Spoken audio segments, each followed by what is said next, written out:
If you're going under for surgery, the last thing you want to hear your doctor say is, "Don't worry, I'm mentally stable and, like, really smart."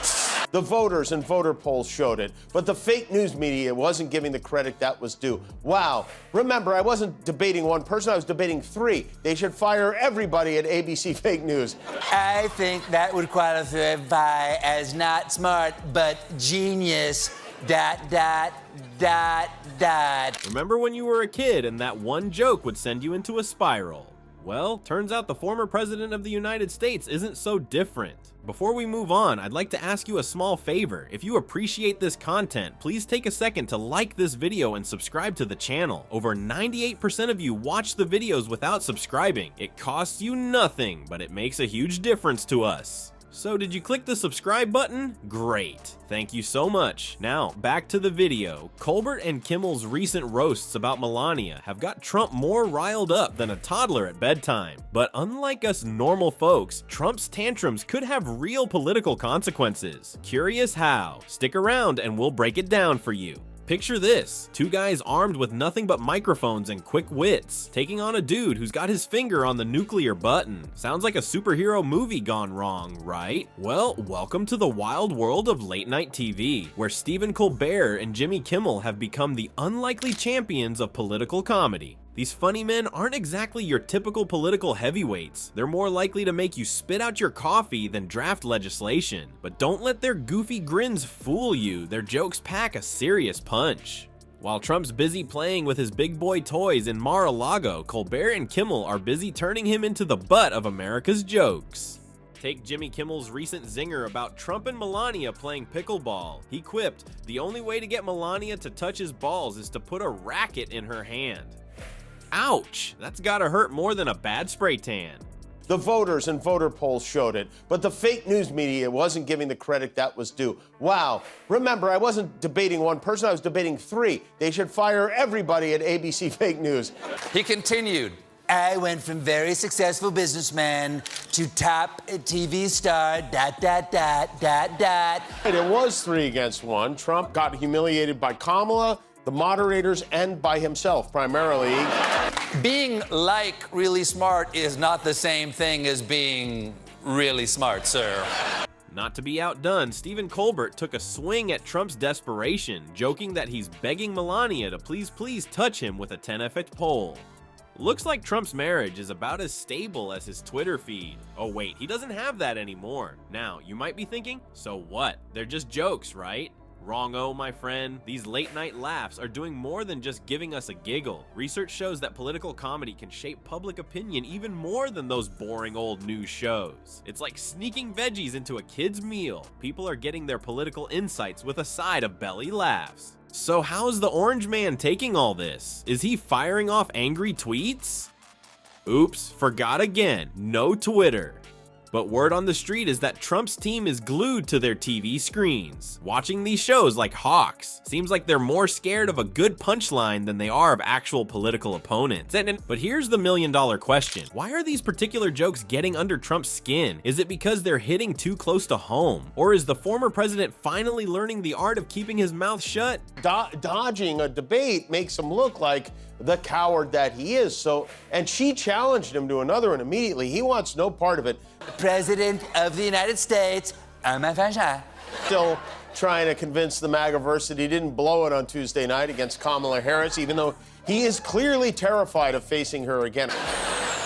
If you're going under for surgery, the last thing you want to hear your doctor say is, "Don't worry, I'm mentally stable and, like, really smart." Yeah, right. Stick around, folks. We're about to dive into why these comedy jabs might be Trump's kryptonite. We've seen Trump brush off insults about his hair, his hands, and even his intelligence. But jokes about Melania, that's when the orange turns a shade redder. What's so special about these marriage quips that's got Trump acting like a grumpy kid who lost his favorite toy? Lately, late-night comedians have been zeroing in on Trump and Melania's relationship like it's a juicy steak at Mar-a-Lago. And boy, is it serving up some prime comedy material. But here's the kicker. Trump's not biting back. Yep, you heard that right. The man who usually can't resist a Twitter tirade, oh wait, he can't do that anymore, is suddenly playing the silent game. It's like seeing a lion at the zoo decide not to roar. Something's definitely up. Take Melania's Easter Sunday appearance with Trump. Body language experts had a field day with this one. They said Melania looked about as comfortable as a vegan at a barbecue. Her smile was described as stiffer than Trump's hairspray on a windy day. If you won't feel an earthquake if you're wearing Crocs. They act as a shock absorber, and you're totally safe if you wear them. That's true. I learned that from J.D. Vance. Look, I'm a very stable genius. Now, if you'll excuse me, it's past my cheeseburger's bedtime. Let's go. But wait, what happened to this guy? Anytime, anywhere, anyplace. Somehow he went from anytime, anywhere, any place to there will be no third debate. And a very stable genius at that. Yes.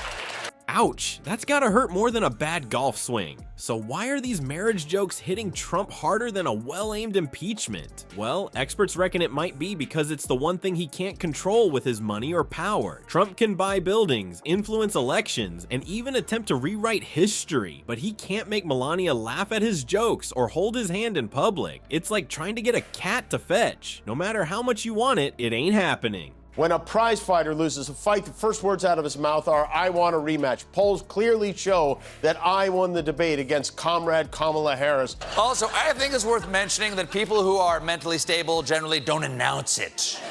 The Tan Andreas fault, our former president Donald Trump, is cracking under pressure. His tectonic plates are moving a lot lately. I think that would qualify as not smart, but genius. ...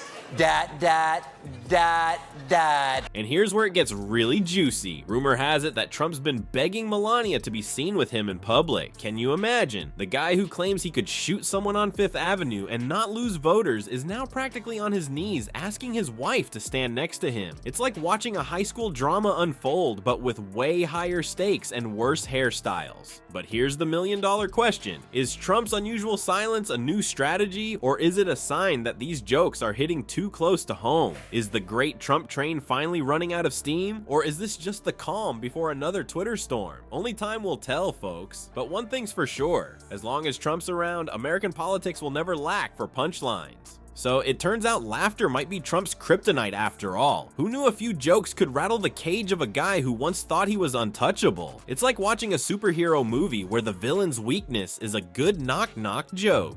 In this crazy world of fake news and alternative facts, maybe late-night comedy is our last hope for some honest truth-telling. When the news feels like a never-ending disaster movie, at least we can count on Colbert and Kimmel to give us the real scoop, with a side of giggles. As long as Trump's around, comedians will never run out of material. It's like he's the gift that keeps on giving, if that gift was a constant stream of ridiculous tweets and bad hair days. So buckle up, folks. The Trump comedy train isn't slowing down anytime soon, and we're all along for the ride.